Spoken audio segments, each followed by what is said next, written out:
dans l'ombre de la guerre, de la censure et de la politique, je donnais vie à un personnage que personne n'imaginait encore connaître, et qui pourtant allait être une icône du XXe siècle. Voici mon histoire, celle de ma plus grande création, Tintin. L'homme que vous voyez ici, c'est moi, Georges Prosper Rémy, mais vous me connaissez sûrement mieux avec ce nom, Hergé. Je commence ma carrière en tant que dessinateur pour le journal Le XXe siècle. À l'époque, je ne suis qu'encore qu'un jeune passionné qui travaille au service de cet homme, l'abbé Wallez. Un jour, l'abbé a une proposition à me faire. Il voulait que j'illustre une histoire éducative pour enfants, une fable chrétienne censée transmettre les valeurs de l'église. Et ça s'appellerait Flop, Nénesse, Poussette et Cochonnet. Personnellement, je n'étais pas vraiment convaincu par cette idée. Ce n'était pas ce que je voulais faire. J'avais en tête un projet bien plus ambitieux, plus vivant. Un jeune reporter qui voyageait aux quatre coins du monde, vivant à chaque histoire des aventures incroyables. C'était un pari risqué, mais j'ai proposé mon idée à l'abbé qui a directement accroché.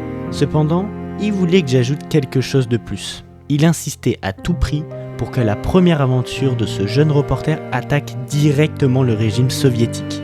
Lui qui avait peur, comme la majorité des Européens, de la montée en puissance du communisme.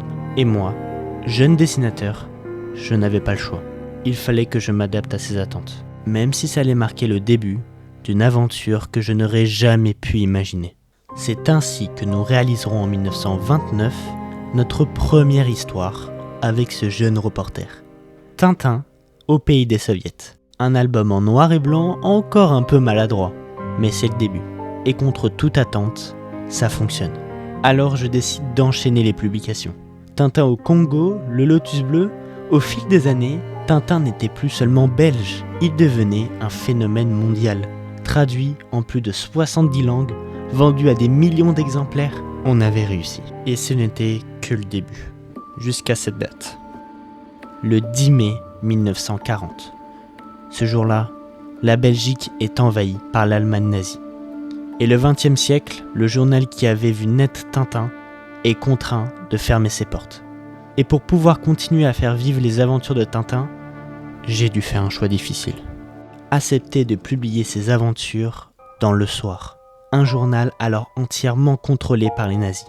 Fini les messages politiques et les idées personnelles. Toutes mes œuvres étaient désormais soumises à la censure. Je devais alors trouver une nouvelle façon de faire découvrir mes histoires, sans provoquer, sans déranger, juste raconter, me reconcentrer sur l'aventure, l'action, les personnages. Pourtant, c'est aussi durant cette période que naîtront certaines des aventures les plus emblématiques de Tintin. Le crabe aux pinces d'or, le trésor de Rackham le Rouge, des histoires qui, malgré les contraintes, ont marqué des générations. Avec l'arrivée du capitaine Haddock ou du professeur Tournesol, Tintin n'était plus seul. Il avait une vraie famille. 1944, la libération, un moment historique pour la France. Mais pour moi, elle marque le début d'une période sombre. On m'accuse d'avoir collaboré avec les nazis, simplement parce que j'ai continué à publier dans Le Soir. Ce journal tombait entre leurs mains. Je me retrouve interdit de publier. Et comme si ça suffisait pas, je fais face à un déferlement de critiques, d'accusations et de haine. Cette épreuve me plongera dans une longue période de dépression, bien que rapidement, la justice belge m'innocente. Mais en 1946, un homme va tout changer.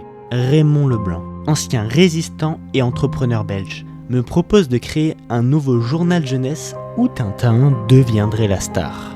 Bien sûr, vous vous en doutez, j'accepte immédiatement. Et c'est ainsi qu'est né le journal de Tintin. En plus des aventures de Tintin, on y retrouve d'autres séries, comme les aventures de Kik et Flop.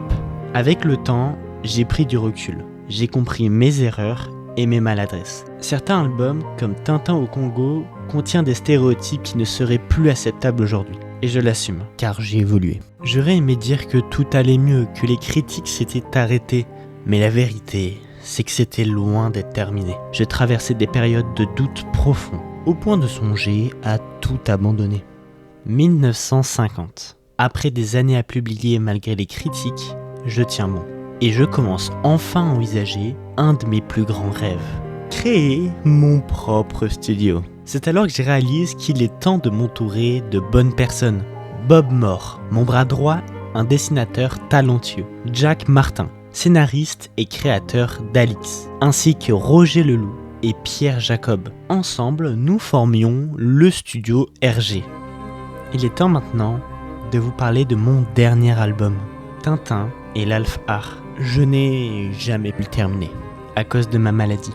Et c'est ainsi que mon histoire se termine, en laissant derrière moi une œuvre incomplète, mais une œuvre qui, je l'espère, vivra encore longtemps dans le cœur de ceux qui ont suivi nos aventures. Bien sûr, si la vidéo t'a plu, n'hésite pas à la liker, à t'abonner.